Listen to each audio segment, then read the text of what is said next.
Welcome to the Pretty Powerful Podcast, where powerful women are interviewed every week to share real inspiring stories and incredible insight to help women or anyone break the barriers, be a part of innovation, shatter the glass ceiling, and dominate to the top of their sport, industry, or life's mission. Join us as we celebrate exceptional women and step into our power. And now, here's your host, Angela Gennari. Hello, welcome to today's episode of the Pretty Powerful Podcast. My name is Angela Gennari, and today I am here with Tamay Shannon. How are you, Tamay? I am doing well.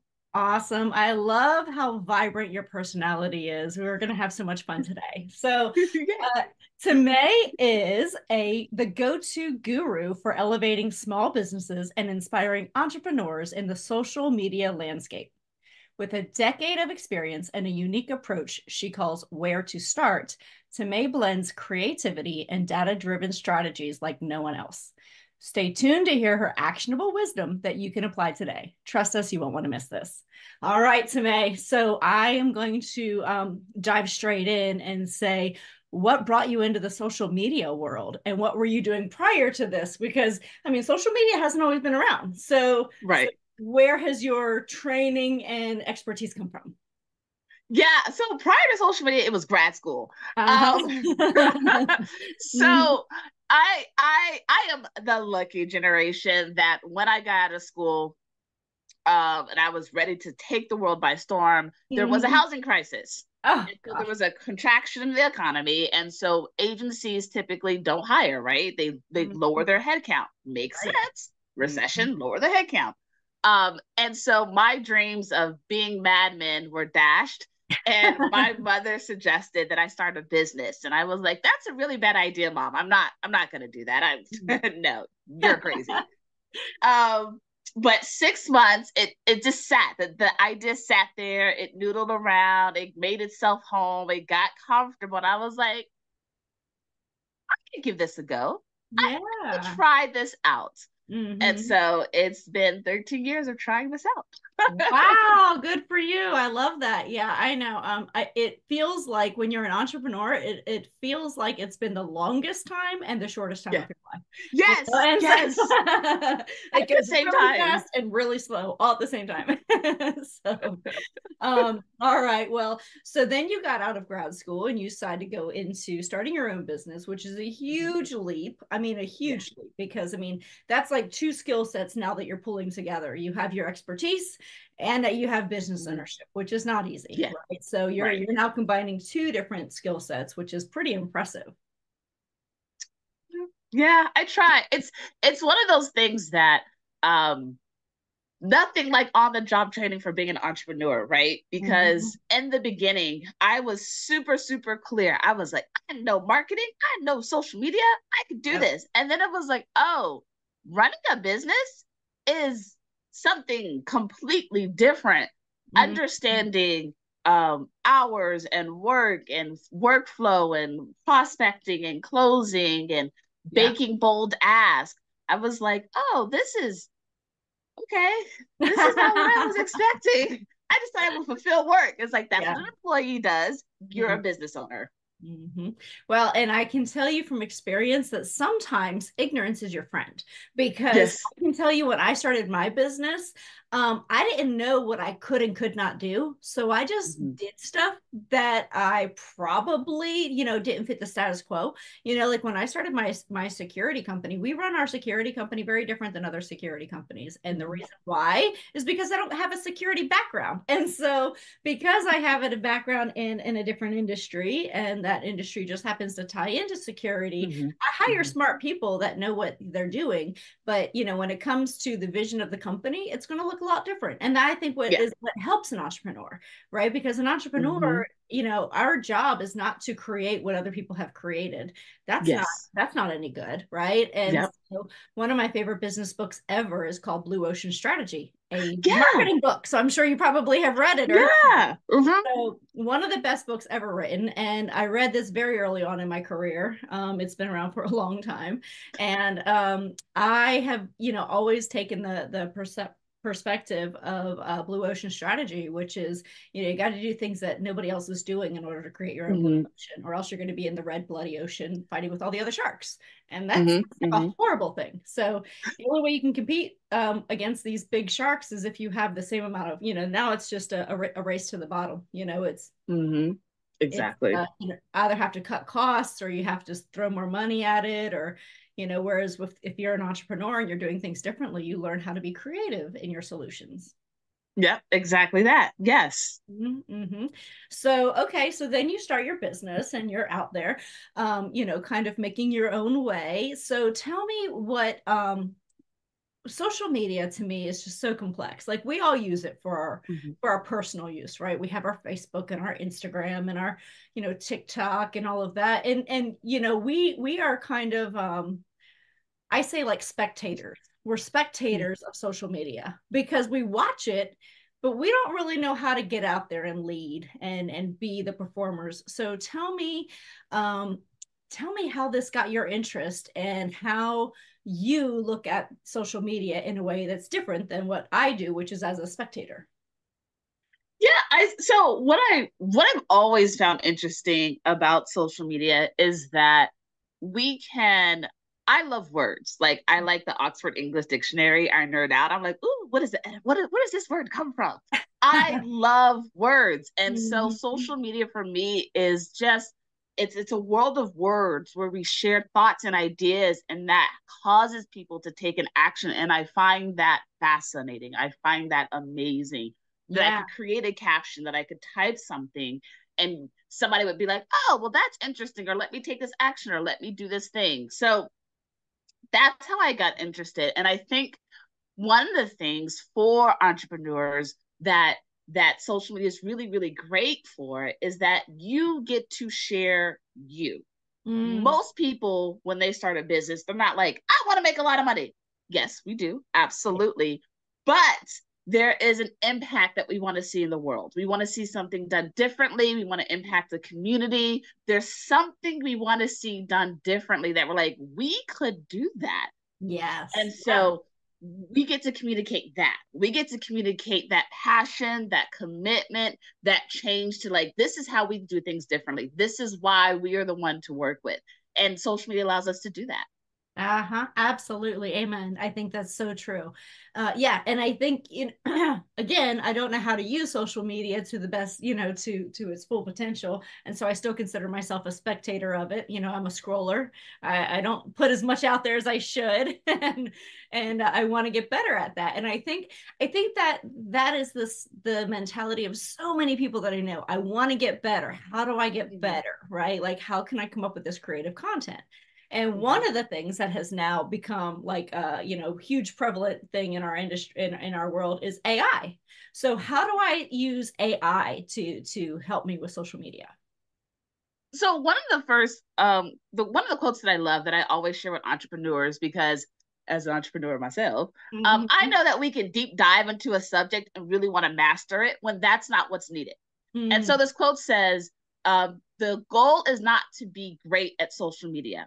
The goal is to be great at business because of social media. And it's by Jay Baer. And so it's this idea that you don't need to master social media. That's not what you need to do as a business owner. You want to make sure that your business is running, collecting leads because of social media, but you don't need to be a content creator or an influencer or anything like that, because that's like mastering social media at a level that you don't need to do it at. Yeah. And AI can absolutely help with that, because it can help you ideate, create ideas, and be like, all right, I don't know what to do. Because a lot of people say that. I do sometimes myself. I was like, I don't know what to do. So you can literally go to a ChatGPT, a Bard, a Claude, and say, I want to do X. I want this result. Help me create a strategy to achieve this result. So it could be like, I'm running a webinar. I want 100 people enrolled. This is my target audience. Create a strategy for, for three, it's 3 months away. Create a strategy that covers the 3 months on how to make sure that I have 100 people enrolled in this webinar. So it could be used like that, or it could be used where we have a lot of content. Mm-hmm. Whether it's a blog, whether you've done podcasts, whether you've done newsletters, you have all this rich content. So you have the opportunity to repurpose that content. So you can go to these platforms and say, hey, take this newsletter and turn it into 5 Instagram captions. Take this Ooh. newsletter and repurpose it and turn it into a LinkedIn blog post. Take this newsletter and do this. So you don't have to, once you spend time creating this long form content, use it, repurpose it, really, really, really get all the juice out of it. Oh, I love that. I love that so much. So there are just some people who are really good at social media, like I imagine that you are.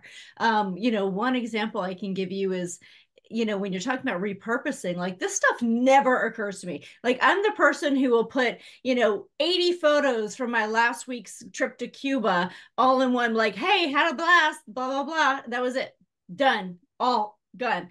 Well, one of my colleagues, she is a real estate agent and a social media maven. Like she's got a huge following. She's an influencer. She has taken the same pictures that I took. Like we were on the same dang trip together. And she has made about 20 different Instagram posts and they're amazing. Like they're like, she's like loving the day and like just the coolest stuff. And I'm like, why can't I be that creative? She is so good at it. So when you're saying repurpose, like things that we think of as I'm just going to throw my 80 photo album up on Facebook right now and that's the end of it. She has learned how to recreate that content to be meaningful and to spread out over a long period of time. And I think that's the key, right? Yeah, absolutely.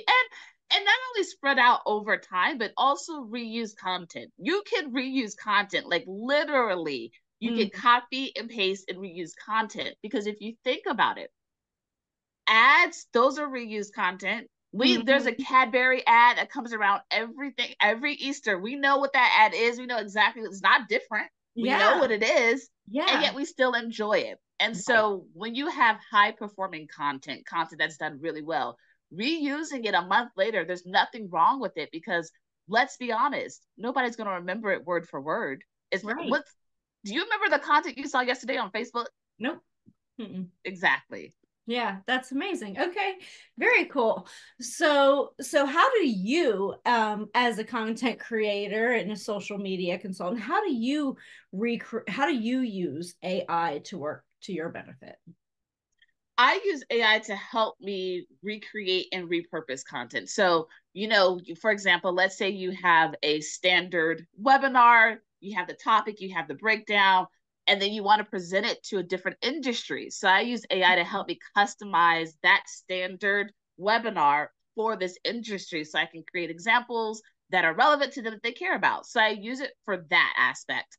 And then I also use it to, like I said earlier, jog my creativity, because there are days where I'm like, I don't know what to say. I don't know what to do. Oh my gosh, what is happening? And so I'll literally go to Claude or any of these AI platforms out there and say, like, oh, I'm trying to accomplish X. What are some suggestions to accomplish X? For example, I have the opportunity to run a banner ad. And I was like, I haven't done a banner ad in a while. What? Oh my gosh. I was like, hey, this is the freebie that they're going to be driven to. What are some creatives that will encourage them to click this banner ad and enjoy the freebie? So just like that. Okay, very cool. All right. So I'm learning a lot already. Thank you for that. Okay, great. So if I have a new business and I am just getting started, what do you think is the most important things that I need to be putting out on social media? Yeah. So if you have a new business and you're getting started, I would say the most important things are that you are in business and that you want people to call you. So this is not the time to play coy and to be like, oh, look at all these things that I'm doing, or look at this and this is what I do. But really, you want to make sure that you are asking people to set up discovery calls for you, or however your funnel works, or however it works for you. But that first step, you're asking people to take that first step. And the reason why it's important is because you're collecting data. If you're new in business, you're probably not exactly sure what resonates with people and what doesn't. So if you have a call to action at the end of your post and you notice that every time you talk about this problem, people are like, yes, oh my gosh, can we talk? Can we talk, please? Then you know, okay, great. That is what I should build some content around. So you won't always be selling, but you'll be able to create content that addresses a pain point that you know is very important to people so that they will then share your content, be engaged with your content, and be like, oh, no, this is the expert in this area. Yeah, yeah, yeah. I love that. Well, and one of the things that I tell people too, because like I have managers that run different states for us, and they're like, I don't know what to put on social media. I don't do social media. I don't know, I don't have anything to say. And what I tell them is then share other people's stuff, right? Like share other articles, share other quotes, share other videos, because it still allows people to engage with you, even though they're not technically engaging with you. It's not your content, but you're sharing it, and then you may actually be able to benefit from somebody else's audience. Yeah. That's the thing about share your expertise, is that it doesn't always necessarily come straight from you, but right. You as an expert have a viewpoint and an opinion that a non-expert would never see. So right. You might be like, it's just, it'll allow you to really share and curate content that makes it easier to consistently stay out there. Yeah. Well, and the way I look at it too is, I may not have written the article that I'm sharing, but some of my audience, like we shared an article that was about hotel violence, right? Because we do security. Mm-hmm. So hotel violence is increasing, and worldwide, this is something to be concerned about. Mm-hmm. Well, a lot of my past was events industry. So we have a lot of hoteliers, whether they're on hotel sales, hotels, management. And so my security and my hotel people can merge together and benefit from this article. So I just feel like some of that stuff can be very relevant, even if you feel like your audience isn't necessarily there. They don't have the same expertise. It does open the door for them to learn, because I think we love to learn, and if we can gain some knowledge from someone who may bring some different perspective to the table, I think most people are open to that. Yep, exactly. So when you are going out there, you have a quote, you have a thing about memes in your bio. So how good are memes to share? Is that something that we should do or not do? Like, is it a waste of time? Is it at least the engagement? So memes are like, they're the 21st century hieroglyphics, right? They're a way that we communicate a full range of feelings and experiences in an image. And that's why they're so powerful, because like the cat one, the pointing cat one, like that's an old classic where it communicates an idea. You don't have to explain it in long form and like, well, this is how I feel about this. This is like, you share the cat meme and people are like, oh, okay, got it. Okay, that's great. Yeah. So memes in general are really great to share and build relationships with your audience, because they're frustrated about something. And when they understand that you understand the deep level of their frustration, they're like, oh, okay, they get it. Yeah. I feel I feel seen. And so memes are really great for people to feel seen and connect. Yeah. Well, and I think it also shares a little bit of insight about your humor, right? Because I think one thing that social media has done for us, and I'm in the generation of, pre-social media, but I think what social media has done is it has allowed us to be vulnerable and connect. So, like in my previous world, if I were working and I was 23 and we didn't have social media, nobody would know what my son looked like unless I had a picture of him on my desk. And nobody would know that I went to vacation last week, and nobody would know, all the things that I'm doing and my interests and my hobbies.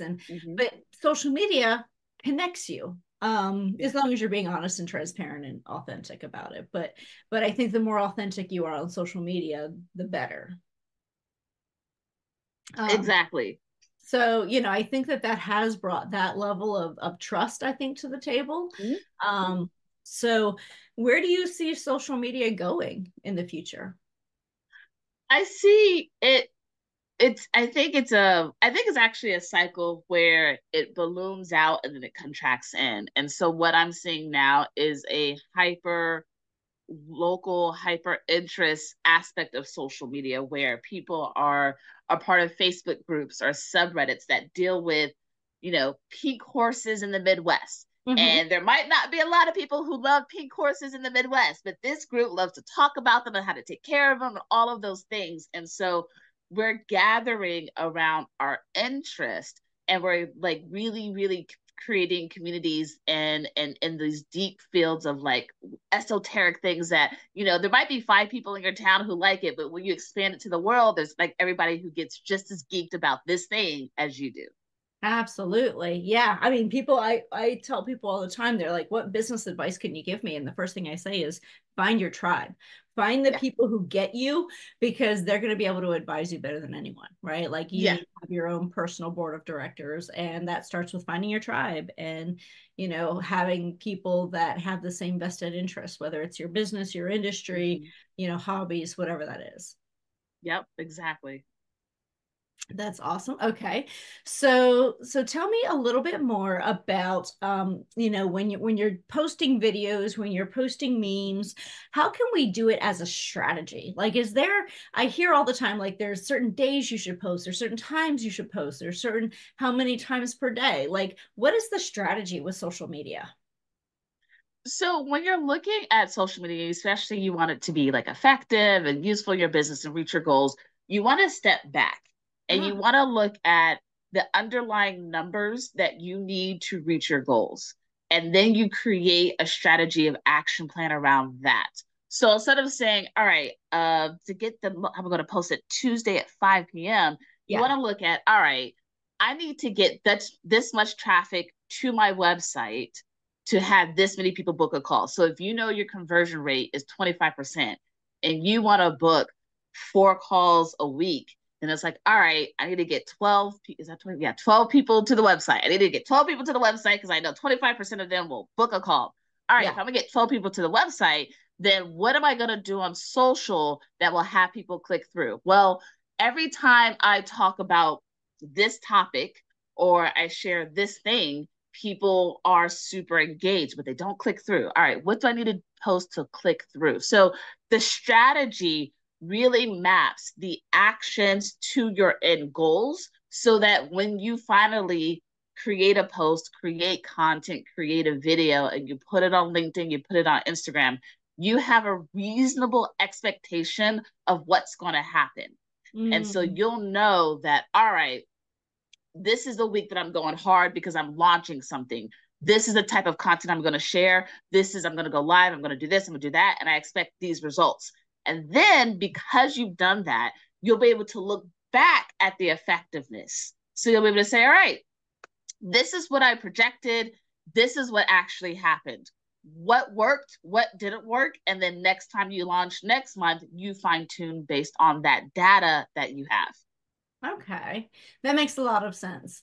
So what would you do if I don't have a lot of time? Like, I think that's one of the things that holds us back. Like, I don't have a lot of time. I don't know how I can do this. Do I have to hire someone? Do I have to bring somebody in?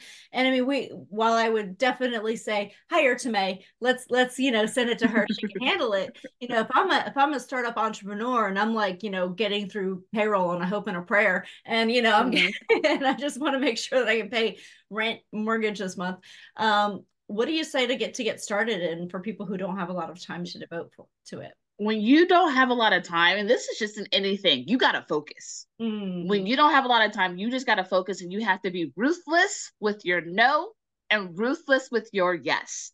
So you have to say, all right, like you said, I got to pay this mortgage. I got to meet payroll. So when I do actions, they got to produce results. So you got to look at and understand the analytics and the platforms that produce the most results.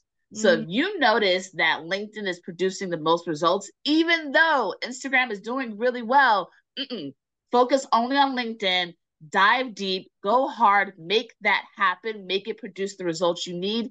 And then when you have more time, you have more resource, you can expand back out to adding Instagram in or again, or adding TikTok in again. But ruthlessly You've got to focus in on when you don't have a lot of time looking at the analytics, deciphering the data, see what is giving you the most results for your business and focus on that platform. That's brilliant. So what are your top platforms? What do you feel you get the most engagement from? It all depends. I love LinkedIn. LinkedIn is really great. LinkedIn is evolving as a platform. And it's where people go to do business, right? Mm-hmm. It's not weird if somebody's like, hey, let's have a virtual coffee. I'd love to figure out how to collab. That's not weird on LinkedIn. It might be weird on Facebook. It might be weird somewhere else, but it's not weird on LinkedIn. So I enjoy LinkedIn for that. And then obviously love a good TikTok because that's just fun scrolling, but it's also TikTok and Reddit are wonderful, wonderful places to do customer research. Really? Okay. I would not have guessed that. That's amazing. Okay, cool. Yeah, and like the way we use our social media is we generally use Instagram and Facebook to engage with our employees, and we use LinkedIn to engage with our clients because our clients are on LinkedIn, and generally our employees are following us on Facebook and Instagram. And I'm still evolving into TikTok. I haven't gotten there yet. I posted like one video, but I'm gonna get there. I keep threatening it, so one of these days I will. But it is a great source for expertise. Like I don't know what other people follow on TikTok. I think everybody's TikTok, the algorithm is very, very different because some people will say, oh, I saw this on TikTok. I'm like, that would never come across my screen ever. Like there's no way that would ever come across. And so yeah, so I think it's an algorithm. So yeah, totally. So what obstacles and challenges have you had throughout your journey? It's the most annoying obstacle, and every time it comes up, I'm like, again. But it's my mindset. It hands down, it's my mindset and me defeating myself that hands down has impacted. Really? Yeah, hands down, without a doubt. Because when it's been a technical thing, like, oh, how do you run a Facebook ad to do this? How do you target this? I have a place that I can go to. There's typically a process I can follow. I was like, you do A, then you do B, then you do C, boom, we're done. Like, great. But when it comes to mindset, one, it's so insidious because sometimes for me, mindset comes off as facts. It comes off as like, that's just how it is. That's just how the world works. And so I don't argue with how the world works. That's just how it works. And then I'm like, oh, wait. That's mindset. Okay. Yeah. That's something I can dismantle. That's something I can change. That's something I can actually shift and have an effect on.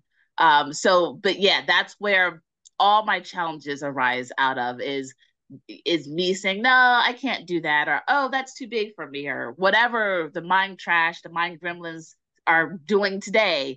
That's where it is. I can totally relate to that because I feel like I create bigger issues in my head than exist out in real life. Absolutely. The amount of times I will rewrite an email and it's like, it's fine. The first time, it's fine. That word is okay. It's fine. Hit send. It's okay. But yeah, so that's where it is for me. I have agonized over emails, and finally I'm like, okay, I'm just going to send it. And then no matter what, like, I feel like even though I revised it 20 times, somebody would be like, you were a little harsh in that email. It's because I overthought that email so much. I should have just hit send, 30 minutes before it actually was done. Because exactly. It was fine then. And then I overthought it. And then I went long-winded. And then I felt like I should say everything. And then it was like the whole kitchen sink is in that email now. That is exactly, that's the process. I can relate to that so much. So who inspires you? I would say, I think my mom is pretty cool. I think one of the cool things about growing up is that as you get to know your parents as like adults and people outside of being a parent, it's like, oh my goodness, you're actually really cool. Oh my gosh, you have thoughts and opinions? This is fascinating. You're not just a good lunch maker. That's amazing. Right? Exactly. Who would have thought it. Um, so just knowing, that these people that I thought just had it all down also had fears, also were struggling with things, and they managed to create a life that I was like, oh, this is awesome. I enjoyed it. Yeah. So it's that realization that despite the fears, despite stuff coming up, that you can still have a really magical life, and make it through. Yes, absolutely. Yeah, our parents don't get enough credit, do they? Yeah. Right. Right. Our parents don't get enough credit, but they really are pretty amazing. Mm-hmm. So as women, we give our power away all the time. So Mm-hmm. like there's, whether we give credit to somebody or we, whatever the situation is, can you tell me about a time that you've given away your power and then maybe another time that you've stepped into your power? Yeah. Okay. So I would say there's and I'm better at catching it, but it still happens. It absolutely still happens. But I would say where I notice a place where I routinely give away my power is not offering up my expertise when nobody asks for it. So let me illustrate it. It's like, so you're in a conversation, you've been invited to the table, you're networking, and there's conversation free flowing. And I know that what I have to say will impact this conversation and change how it goes. I know it because I'm like, oh, well, obviously you do this, this, and this. But I don't offer it up because I'm like, oh, but nobody wants to hear. Right. Oh, but it's me being right. I'm bragging or I'm like all those thoughts. And so I won't offer it up, but you can see the conversation like, oh, that's not going to end well. I don't want to see him do that. That's not going to end well. But I don't say nothing. And so that is a place where I routinely give away my power, is when I'm in environments where it's a free flowing conversation with business owners and I know that I can impact something and I just don't share. And so that is something that I've taken on, that I look at, that I make sure to like stop it, and say something. And I don't know, I'm not always successful. There are days I'm like, yep, nope. There are days where I'm like, oh my gosh, I can't, like, I don't know what to say. How do I say it? Oh my gosh, I'm gonna be weird. Like all those thoughts. So that is a place where I routinely give away my power. And then a place where I totally own my power is on sales calls. Yeah, no, I didn't start off like this. I did not start off like this. But no, I'm finally at a place where I absolutely am confident in my expertise, what I have to offer, and how I can support people. And so for me, it's less of do you want to work together, and more of a when do we start? Yeah. I like that. Very cool. Yeah. And when you were saying you give away your power when you don't say what's on your mind, I've done that so many times too. But and as somebody who would be on the other side, I think maybe one of the hesitations is if you're in the conversation with us, and even if I have questions about marketing, I'm afraid to ask you because I don't want to put you on the spot necessarily. But also, I don't know if you would be like, well, if you want to know that, you got to hire me. You know what I mean? Whereas, like, right. Like I would probably feel like, well, I don't want to exploit her knowledge, her expertise in this moment. Whereas, generally the people that I do choose to do business with is because they've shown me their expertise. They've given me a little nugget, right? And that has led me to, I could really help, you could help me. Just come in and do it. Just do it for me. Right? Yeah, exactly. So really just lending those little bits of expertise and that little knowledge might spark something where they're like, hey, you seem to know what you're doing. Why don't I just turn this over to you? Right. Because if you already have thoughts, right? Because I went through a thing recently where they were trying to match me up with the consultant, and I was like, oh God, no. Like, okay, first of all, have you been a business owner? Because if you haven't been a business owner, you don't understand. Like, and so like I'm probably harsher than most when it comes to stuff like that, because I know how I know what my expectations are, and my expectations are already pretty hard, right? Like I'm a pretty tough customer, but I need to know what you bring to the table, and I need to know that you have ideas. And if you don't have ideas, and it's gonna, like I always say, if I have to spend more time telling you about how to, make me happy, I would rather just do it myself, right? Like I'll just do it myself. That part. But like, I don't want to spend more time instructing you than I'm getting out of it. And so that's my thing. So if you do, offer your expertise, I'm sure people will be incredibly grateful, and it would likely lead to them hiring you and bringing you on, because they're like, hey, you get this. You get exactly what my problem is. You understand why I'm frustrated. Just come in and help me. Just come do it. so, so what advice would you give to your 18-year-old self?